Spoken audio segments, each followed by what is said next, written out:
All of us have motivation of some sort. I define motivation as the desire to achieve that which you believe to be worthwhile. And many people go through life never getting in touch with their greatness because of the lack of motivation to push themselves, or because they have not found something that they believe to be worthwhile to challenge them.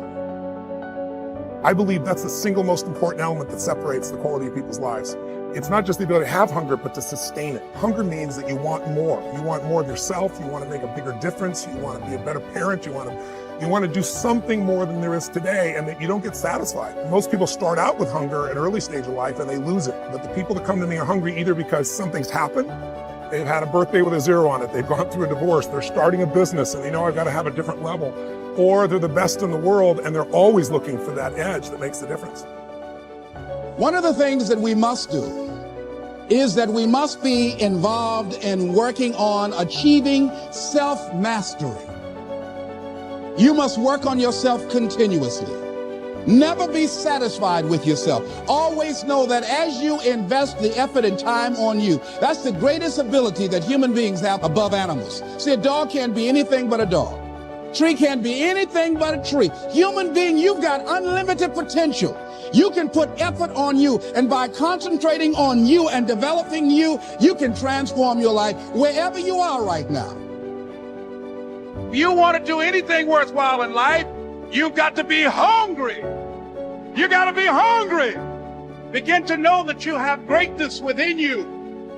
And if just one of you here begin to envision yourselves as being blessed and highly favored to reach your goals, if just one of you capture the essence of what that means, that you have greatness within you and a responsibility to manifest that greatness, that you can make your parents proud, you can make your school proud, you can touch millions of people's lives, and the world will never be the same again because you came this way.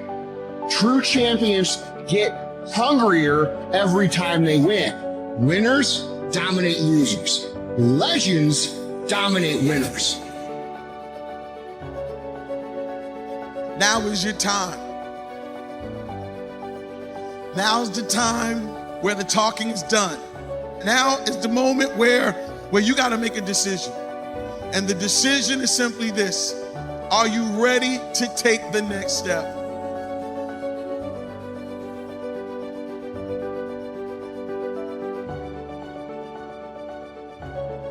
One of my favorite quotes is by Henry Wadsworth Longfellow. He said, "The heights by great men reached and kept were not attained by sudden flight, but they, while their companions slept, were toiling upward in the night." What does that mean? You got to work. You got to do some doing this. You can't just sit around and hope it'll happen. One of the steps, one of the actions you need to take is called asking.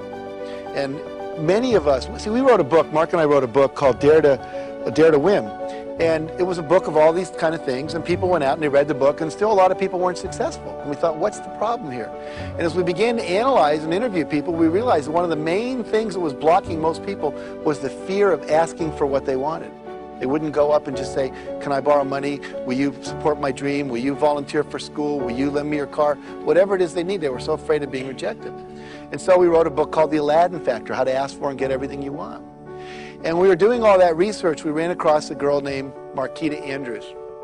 And Marquita Andrews was the living example of what we call ask, ask, ask, ask, ask, ask, ask, ask, ask, ask, ask, ask, ask, ask, ask, ask, ask. Because you're going to have to ask a lot of people. And Marquita, her mother, when she was a little girl, came up to her and said, "You know, Marquita, I have a dream. My dream is to travel around the world, but I also have a dream for you. I want you to graduate college. Problem is, I'm a waitress. I don't see how I can underwrite both dreams on a waitress's salary. But I'll make a deal with you. If you'll go to college and agree that after you graduate, you'll take 25% of your income for the first number of years and put that in savings to send me around the world, then I'll pay for your college education. But if you're not willing to do that, then I don't know if I want to pay for your college education." Well, what is she? She's like 7 or 9 at the time. She goes, "Sure, deal," you know? Well, later that year, she joins the Brownie Scouts. And the Brownies are part of the Girl Scouts, and they came out with their annual cookie drive. And they had a contest that year. Girl who sells most cookies wins trip for 2 around the world. Marquita says, I'm getting out of this one easy, right? So she starts selling cookies like you can't believe. Now, in her first year as a Brownie Scout, she sold 3,526 boxes of Girl Scout cookies. Someone just said, no way. Most women who've sold Girl Scout cookies, if you sell 300 or 400 boxes, that is a big deal. 3,526. How'd she do it?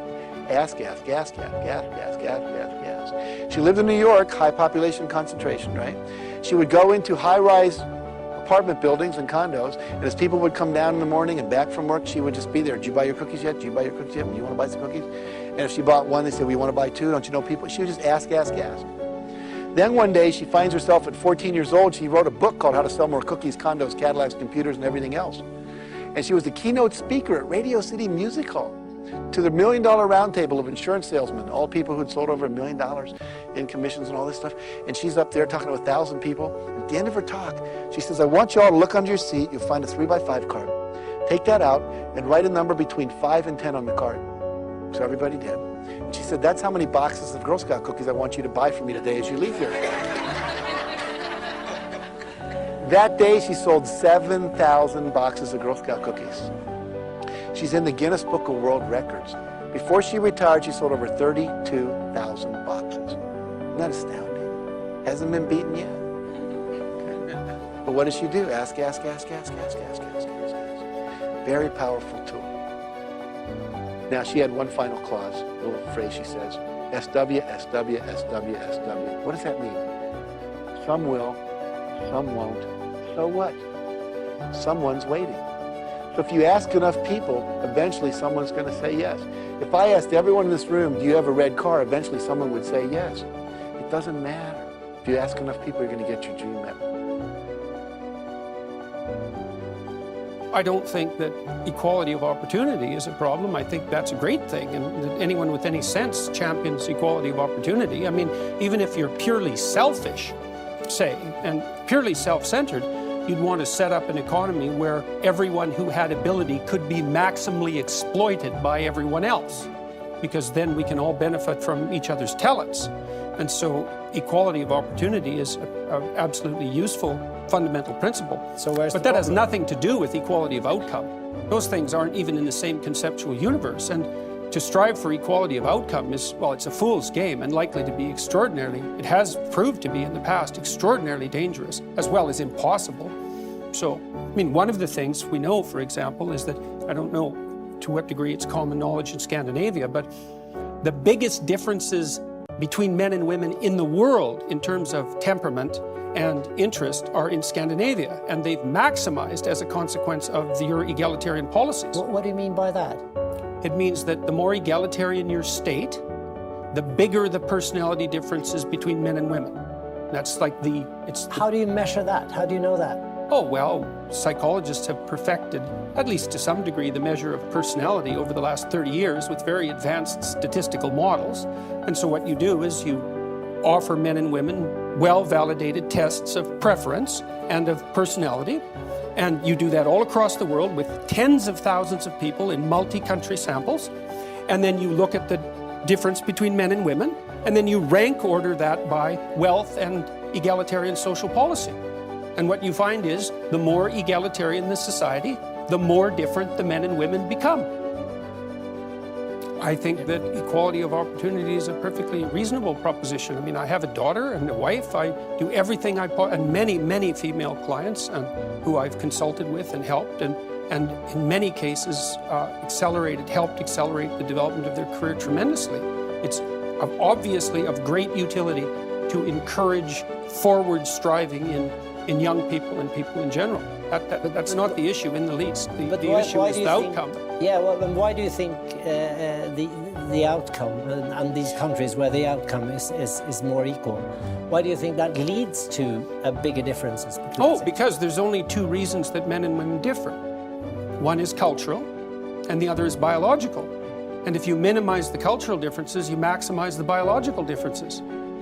So, I know everyone's shocked when they hear this. This isn't shocking news. People have known this in the scientific community for at least 25 years. And it's been replicated in the last month 3 times in 3 separate samples, including in Science, which is the world's greatest scientific magazine by a large margin. And it isn't a small effect, it's a huge effect.